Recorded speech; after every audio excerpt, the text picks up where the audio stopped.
আসসালামু আলাইকুম এভরিওয়ান। আজ চলে এসেছি আমার মিনি গার্ডেনের প্রথম ব্লগ নিয়ে।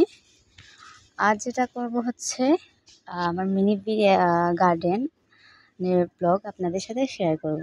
অনেক দিন যাবত ভাবছি যে আপনাদের সাথে আমার মিনি গার্ডেনের একটা ভিডিও শেয়ার করব, কেন জানি না অনেক ইচ্ছে করছিল। সো আজ শেয়ার করে ফেললাম আপনাদের সাথে। সো এই যে এগুলো হচ্ছে আমার ঢ্যাঁড়স বাগান, অনেক ছোট্ট একটা ঢ্যাঁড়স বাগান। এই যে দেখতে পাচ্ছেন, এগুলো ক্যারেটের মধ্যে রোপণ করা হয়েছিল। এগুলোর বীজ কি সংগ্রহ করে এনে রোপণ করেছিলাম। তারপর এই যে 2 মাসের মধ্যেই এগুলো চারা গজিয়ে এই যে এরকম অবস্থা বড় হয়েছে। অনেকগুলো ঢেঁড়স আমরা খেয়েওছি। এই যে ঢেঁড়সের ফুল আমার অনেক ভালো লাগে দেখতে, অনেক সুন্দর। এই যে ঢেঁড়স, এই যে দেখতে পাচ্ছেন আপনারা ঢেঁড়স,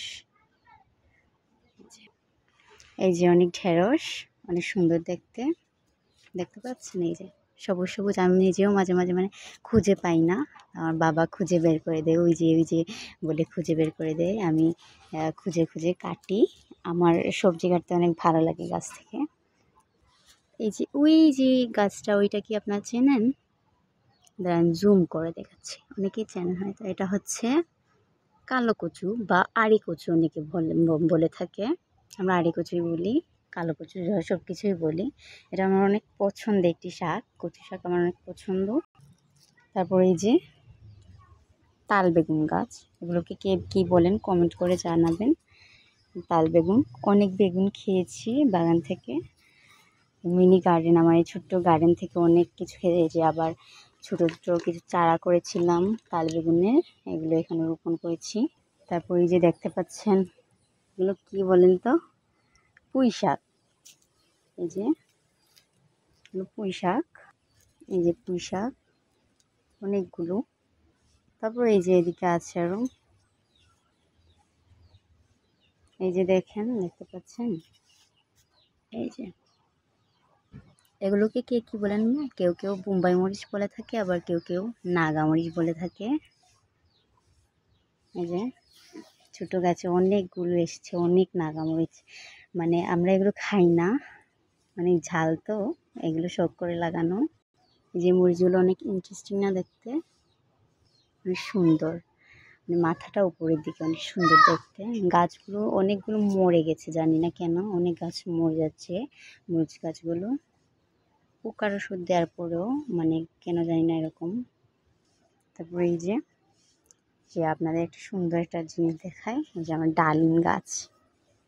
এই যে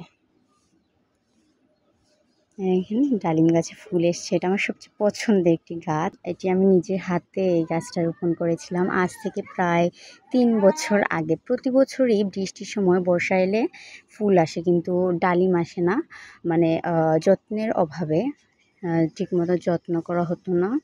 এবছর অনেক যত্ন পেয়েছে গাছটা, যার কারণে আসলে যে কোনো জিনিসই যত্ন পেলে অনেক দ্রুত বেড়ে ওঠে। এই যে একটি ডালিম এসছে ছোট্ট।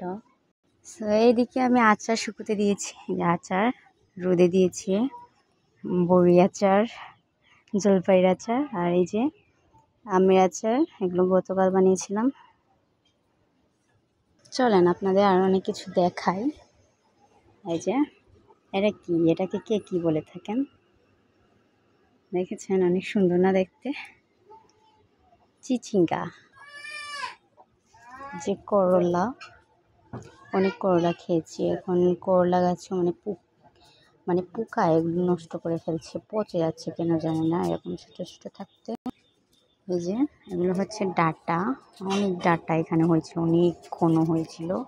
প্রায় রোজার সময়, প্রথম রোজার আগে রোপণ করেছিলাম।